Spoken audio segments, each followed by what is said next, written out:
Congratulation দিছোঁ, wish দিছোঁ তেখেতসকলক উইচ দিছোঁ। ষ্টাৰ কেম্পেইনাৰবিলাকক উইচ দিছোঁ, ভাল ভাল কথা কওক, নিজৰ এজেণ্ডাবিলাক ৰাখক, হয় না? বিশ্বজিৎ ডেমাৰে উল্লেখ কৰিছে যে প্ৰমোদ বড়ো ডাঙৰীয়া কেৱল শান্তি চুক্তিৰ কথা কয়, বেলেগ একোৱেই নাই, আৰু সেই চুক্তিৰে কেনেকৈ জয় হ'ব বিশ্বজিৎ ডেমাৰে উল্লেখ কৰিছে। তেখেতে কি কয় বাৰু? তেখেতে কি কয়? তেখেতেতো বেলেগৰ আঁচনিবিলাকৰহে কথা কৈ আছে। ইমান যদি কাম কৰিছে, সমষ্টিটো কিয় এৰি আহিল? যোৱা পানেৰীত যোৱা 5টা বছৰত বাকী বিধায়ক MLAতকৈ 10 গুণ বেছি কাম কৰিছে, 100 গুণ বেছি কাম কৰিছে বুলি কৈছে, কিন্তু সমষ্টিটো কিয় এৰি আহিলে? এইটোৱে ডাঙৰ প্ৰশ্ন। শান্তি চুক্তিটোতো এইটো প্ৰয়োজন নাছিলে নেকি? শান্তি চুক্তিটো কি বন্দুক বাৰুদ লৈ থাকিব লাগিছিলে? মানুহ মৰামৰি হৈ থাকিব লাগিছিলে? এইটো তেখেতসকলে বিচৰা নাছিলে নেকি? এইটোতো লাগিবই। ইয়াৰ বাহিৰে কি কৰা নাই? আজিৰ তামোলপুৰখন কোনে গঢ়িলে? তেখেতেতো 5 বছৰ বিধায়ক আছিলে, 15 বছৰ MP আছিলে, 5 বছৰ অধ্যক্ষ আছিলে। এই সময়ত তামোলপুৰীয়া ৰাইজক মাহিয়াৰী চকুৰে চালে নেকি বাৰু? কিয়নো অহা নাছিলে তামোলপুৰত? নিৰ্বাচন খেলিবলৈ মন আছে, আগতে ইয়াৰ MLAও আছিলে তেখেতে ইয়াৰ, গতিকে আহি মাজে মাজে গৰম বন্ধবিলাকত চাব লাগিছিলে। মানুহবিলাক মানে কাৰেণ্ট নাই, গছৰ তলতে আছে না ক'ত আছে, অলপ চলপ চাব লাগিছিলে মাজে মাজে আহি, হয়নে নহয়?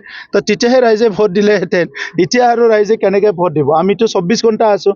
বানপানী হৈছে বাগানপাৰাত, আমি আহিছোঁ। পাগলাদিয়া নদীৰ বানপানী আহিছে, আমি আহিছোঁ। তামোলপুৰত কিবা হৈছে, আমি আছোঁ। আজি তামোলপুৰখন সকলো দিশতে সজাই পৰাই আমি আগবঢ়াই দিছোঁ। তেখেতসকলে 20 বছৰতে একোৱে নকৰিলে। Thank U. 12টা আসন পাম, আৰু তাৰপিছত অসমত কি হ'ব মই এইটো নাজানো। সমাজত বহুত শ্ৰেণীৰ লোক থাকে, কোনো এটা শ্ৰেণীক বাদ দিব নালাগে। মই ধৰ্মগুৰুসকলৰ লগতো অলপ যোৱা কেইদিন আগত মিটিং কৰিছোঁ। চব ধৰ্মৰে, আমাৰ ইছলাম ধৰ্ম, আমাৰ ব্ৰহ্ম ধৰ্ম, বাথৌ ধৰ্ম, আমাৰ সনাতনী ধৰ্মৰ বিভিন্ন ধৰ্মগুৰুসকলৰ লগতো বহিছোঁ, কৃষকসকলৰ লগতো বহিছোঁ, বান কমিটিৰ লগতো বহিছোঁ, আৰু আজি ইয়াতে আমাৰ যিটো ইউথ এণ্ড ষ্টুডেণ্টছ, যিসকলে আজি ডিগ্ৰী পাছ কৰিলে, MA পাছ কৰিলে, যিসকলে এনে আছে, সেইসকলৰ লগত আজি ভাত বিনিময় ইয়াতে প্ৰগ্ৰাম লৈছিলে। আৰু তেখেতসকলে আমাৰ ভৱিষ্যত, নিজৰ নিজৰ জনগোষ্ঠীৰ ভৱিষ্যতটো হ'ল আমাৰ যুৱ যুৱতীসকল, আৰু দেশৰ ভৱিষ্যতটো আমাৰ বৰ্তমানৰ যুৱক যুৱতীসকল।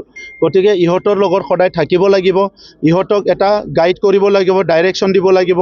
ইহঁতৰ কিবা সমস্যা আছে যিটো শুনিব লাগিব, কাৰণ অনাগত দিনত বা আহি থকা দিনত দেশখন আজিৰ যুৱ যুৱতীসকলে চলাব। এইটো সাংস্কৃতিক দিশতে হওক, শিক্ষাৰ দিশতে হওক, কৃষিৰ দিশতে হওক, বা স্পৰ্টছৰ দিশতে হওক, বিভিন্ন দিশত, বা আমাৰ জাতি জনগোষ্ঠীৰ মাজত সমন্বয় কৰাৰ ক্ষেত্ৰতো আজিৰ যুৱ যুৱতীসকলে ডাঙৰ ৰোল প্লে কৰে। সেইকাৰণে আজিৰ নৱপ্ৰজন্মই জাতি ভেদাভেদ, ধৰ্ম ভেদাভেদ এইবিলাক ভাল নাপায়, ইহঁতে একেলগে থাকি ভাল পায়। সেইকাৰণে তেখেতসকলে ইয়াত প্ৰগ্ৰাম পাতিছে, মই অংশগ্ৰহণ কৰিছোঁ।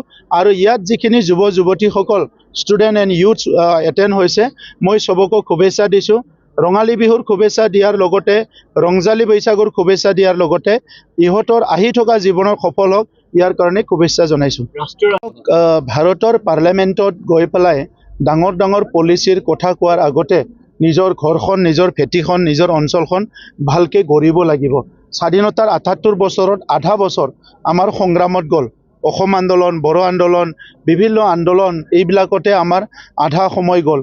এতিয়া বাকী ৰাজ্যবিলাক, বাকী দেশবিলাক আমাক এৰি বহুত আগত গুচি গ'ল। গতিকে আমাৰ অঞ্চলটো উন্নয়ন কৰিব লাগিব।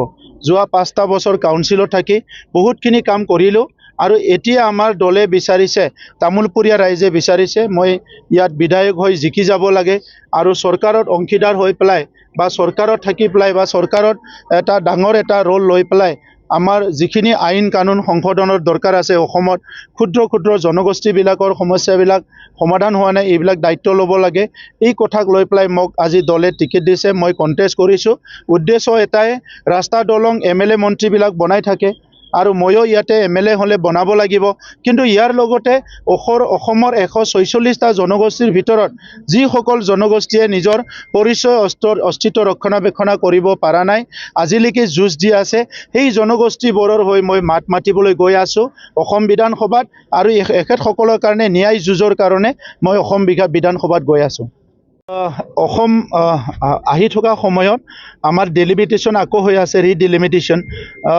2029ত ওৱান নেশ্যন ওৱান ভোট হ'বলৈ গৈ আছে তাৰে আগতে এটা ডেলিমিটেশ্যন হ'ব তাত আমাৰ সমষ্টিবিলাক আকৌ পুনৰ নিৰ্ধাৰণ হ'ব ইয়াৰ বাউণ্ডেৰীবিলাক আকৌ চেঞ্জ হ'ব গতিকে আজিৰ বাগানপাৰা কালি কিট হয় আজিৰ তামোলপুৰত কেনেকৈ হয় কোকৰাঝাৰ কেনেকৈ হয় অসমৰ কোনটো সমষ্টি কেনেকৈ হয় সেইটো এতিয়াই ক'ব নোৱাৰোঁ কিন্তু বাগানপাৰাত যেতিয়া মই ইয়াতে ইলেকশ্যন খেলিছোঁ ইলেকশ্যন খেলাৰ আগতো বাগানপাৰাত আমাৰ স্পীকাৰ ডাঙৰীয়া ইয়াৰ পৰা ইলেকশ্যন খেলি বহুতখিনি কাম কৰিছে আমি সমগ্ৰ বড়োলেণ্ড সমগ্ৰ অসমৰ কাৰণে কাম কৰি আছোঁ গতিকে ইয়াৰ ৰাইজৰ এটা যিটো আগৰ পৰা দাবী আছে যে ইয়াত এটা চাব ডিভিজন হ'ব লাগে এগ্ৰিকালচাৰ কলেজ হ'ব লাগে বিভিন্ন কাম হ'ব লাগে বাস্কা কলেজখন প্ৰভিঞ্চিয়েলাইজ হ'ব লাগে এই কামবিলাক বহুত দিন আগৰ পৰা আমি কৰি আছোঁ আৰু বিধায়ক হৈ যোৱাৰ পিছত এইটো সোনকালে এইটো সম্পন্ন কৰাৰ কাৰণে মই কাম কৰিম কংগ্ৰেচুলেশ্যন দিছোঁ উইচ দিছোঁ তেখেতসকলক উইচ দিছোঁ ষ্টাৰ কেম্পেইনাৰবিলাকক উইচ দিছোঁ ভাল ভাল কথা কওক নিজৰ এজেণ্ডাবিলাক ৰাখক হয় না বিশ্বজিৎ দৈমাৰী উল্লেখ কৰিছে যে প্ৰমোদ বড়ো ডাঙৰীয়া কেৱল শান্তি চুক্তিৰ কথা কয় বেলেগ একোৱেই নাই আৰু সেই চুক্তিৰে কেনেকৈ জয় হ'ব বিশ্বজিৎ দৈমাৰী উল্লেখ কৰিছে তেখেতে কি কয় বাৰু তেখেতেতো বেলেগৰ আঁচনিবিলাকৰহে কথা কৈ আছে ইমান যদি কাম কৰিছে সমষ্টিটো কিয় এৰি আহিল যোৱা পানেৰীত যোৱা 5টা বছৰত বাকী বিধায়ক MLAতকৈ 10 গুণ বেছি কাম কৰিছে 100 গুণ বেছি কাম কৰিছে বুলি কৈছে কিন্তু সমষ্টিটো কিয় এৰি আহিলে এইটোৱে ডাঙৰ প্ৰশ্ন শান্তি চুক্তিটোতো এইটো প্ৰয়োজন নাছিলে নেকি শান্তি চুক্তিটো কি বন্দুক বাৰুদ লৈ থাকিব লাগিছিলে মানুহ মৰামৰি হৈ থাকিব লাগিছিলে এইটো তেখেতসকলে বিচৰা নাছিলে নেকি এইটোতো লাগিবই ইয়াৰ বাহিৰে কি কৰা নাই আজিৰ তামোলপুৰখন কোনে গঢ়িলে তেখেতেতো 5 বছৰ বিধায়ক আছিলে 15 বছৰ MP আছিলে 5 বছৰ অধ্যক্ষ আছিলে এই সময়ত তামোলপুৰীয়া ৰাইজক মাহিয়াৰী চকুৰে চালে নেকি বাৰু কিয়নো অহা নাছিলে তামোলপুৰত নিৰ্বাচন খেলিবলৈ মন আছে আগতে ইয়াৰ MLAও আছিলে তেখেতে ইয়াৰ গতিকে আহি মাজে মাজে গৰম বন্ধবিলাকত চাব লাগিছিলে মানুহবিলাক মানে কাৰেণ্ট নাই গছৰ তলতে আছে না ক'ত আছে অলপ চলপ চাব লাগিছিলে মাজে মাজে আহি হয়নে নহয় তো তেতিয়াহে ৰাইজে ভোট দিলেহেঁতেন এতিয়া আৰু ৰাইজে কেনেকৈ ভোট দিব আমিতো 24 ঘণ্টা আছোঁ বানপানী হৈছে বাগানপাৰাত আমি আহিছোঁ পাগলাদিয়া নদীৰ বানপানী আহিছে আমি আহিছোঁ তামোলপুৰত কিবা হৈছে আমি আছোঁ আজি তামোলপুৰখন সকলো দিশতে সজাই পৰাই আমি আগবঢ়াই দিছোঁ তেখেতসকলে 20 বছৰতে একোৱে নকৰিলে থেংক ইউ 12টা আসন পাম আৰু তাৰপিছত অসমত কি হ'ব মই এইটো নাজানো